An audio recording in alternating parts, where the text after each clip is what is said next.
श्री हरि। यह प्रवचन सेठ जी के द्वारा स्वर्ग आश्रम दिनांक 15 मई 1952 को दिया गया। पेड़ संख्या 123, प्रवचन संख्या 8। विषय: बुराई करने वालों के साथ भी भलाई का व्यवहार करें। प्रश्न: भगवान की स्मृति कैसे हो और व्यवहारिक तथा आध्यात्मिक उन्नति कैसे हो सकती है? उत्तर: बहुत बढ़िया बात है। भगवान में प्रेम होने से ही श्रद्धा होती है। प्रेम श्रद्धा से होता है। भगवान में श्रद्धा होने का उपाय है अंतःकरण की शुद्धि या श्रद्धावान पुरुषों का संग, जिनका भगवान में प्रेम होवे, जिनकी भगवान के प्रति श्रद्धा हो। उनका संग करने से श्रद्धा प्रेम बढ़ता है।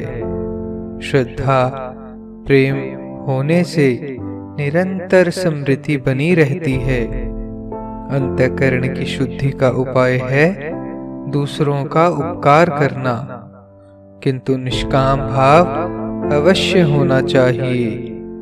सेवा, परोपकार, यज्ञ, दान, तप आदि सभी निष्काम हो तो अंतःकरण की शुद्धि हो जाती है। और भी सरल उपाय है भगवान के नाम के निरंतर जप से भी परमात्मा की स्मृति रह सकती है। तीर्थ, व्रत, प्राणायाम सभी भगवान की स्मृति के ही हेतु हैं। इनसे भी अंतःकरण शुद्ध हो जाता है।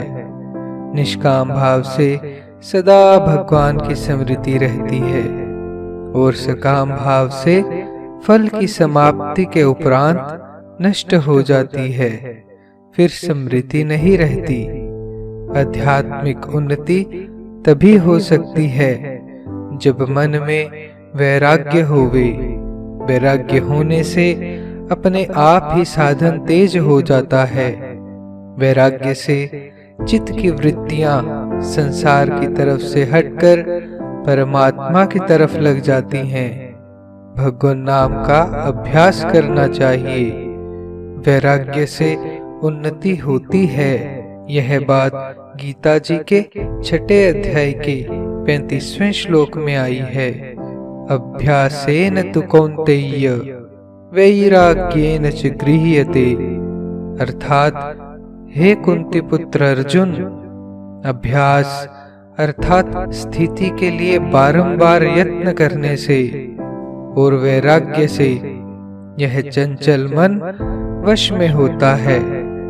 इसलिए इसको अवश्य वश में करना चाहिए। अर्जुन के प्रति योग की बात बताई। जब योग हो सकता है तो आध्यात्मिक उन्नति हो जाए, इसमें तो कहना ही क्या है। अर्जुन ने भगवान से गीता के 6 अध्याय के 34वें श्लोक में पूछा, चंचलम ही मनः कृष्ण परमार्थि बलवद दृढ़म तस्य अहम निग्रहम मन्ये वायुरिव सुदुष्करम। अर्थात क्योंकि हे कृष्ण, यह मन बड़ा चंचल और प्रमथन स्वभाव वाला है तथा बड़ा दृढ़ और बलवान है, इसलिए उसका वश में करना मैं वायु की भांति अति दुष्कर मानता हूँ। तब भगवान ने कहा कि अभ्यास और वैराग्य से यह मन वश में हो सकता है। आध्यात्मिक उन्नति सत्संग स्वाध्याय से भी हो सकती है। परमात्मा विषयक चीज को जितना जाने उतनी ही श्रद्धा होती है। अध्यात्म विषयक उन्नति सत्संग स्वाध्याय से ही विशेष रूप से हो सकती है। त्याग से एवं सच्चे व्यवहार से व्यवहारिक उन्नति हो सकती है। मारवाड़ में व्यापार के विषय में कहावत है, सांचो बोले पूरो तोले बीने ग्राहक ढूंढ तो डोले। व्यापार यदि सच्चा हो तो ग्राहक दुकान को, व्यापार को ढूंढते फिरते हैं एवं उनका उन ग्राहकों पर बड़ा ही अच्छा प्रभाव पड़ता है। हमारा व्यापार यदि सच्चा हो तो हमारी छाप ग्राहकों पर पड़ती है। अंग्रेजों का व्यापार के मामले में हिंदुस्तानियों पर आज बड़ा ही प्रभाव है, कारण उनके व्यापार की सत्यता।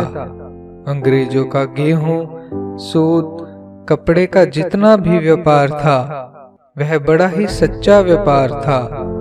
मिल, फैक्ट्री से माल देते तो इकरार सौदा किए हुए के माफिक ही देते, चाहे कंपनी फेल ही क्यों न हो जावे। उनकी व्यापारिक दृष्टि से हमारे पर छाप थी। कच्चा माल खरीदते तो हिंदुस्तानियों की तरह मोल भाव करने के बाद बदलते नहीं। हिंदुस्तानियों की व्यापार में असत्यता के कारण ही उन्नति नहीं होती। गीता प्रेस में कल्याण पत्रिका के लिए हजारों रुपयों का कागज लेने का काम पड़ता है। यदि टीटागढ़ पेपर एजेंसी से काम न होकर किसी हिंदुस्तानी मिल से काम होता तो कल्याण पत्रिका को रोकना पड़ता। अभी बीच में कागजों के मूल्यों में बड़ी ही तेजी हो गई थी। टीटागढ़ की मिल अंग्रेजों के कारण ही है। हिंदुस्तानी मिल पर कोई विश्वास तक नहीं करते। अहमदाबाद वाली मिलों का भी व्यवहार ठीक नहीं, वे भी धोखा देने की चेष्टा करते हैं। व्यवहार की उन्नति के लिए सच्चाई होनी चाहिए। शास्त्रों का उदाहरण देना तो मैं इस समय उचित नहीं समझता। उस समय व्यापार कितना उच्च कोटि का था। द्वापर में तो अच्छे अच्छे वैश्य हुए।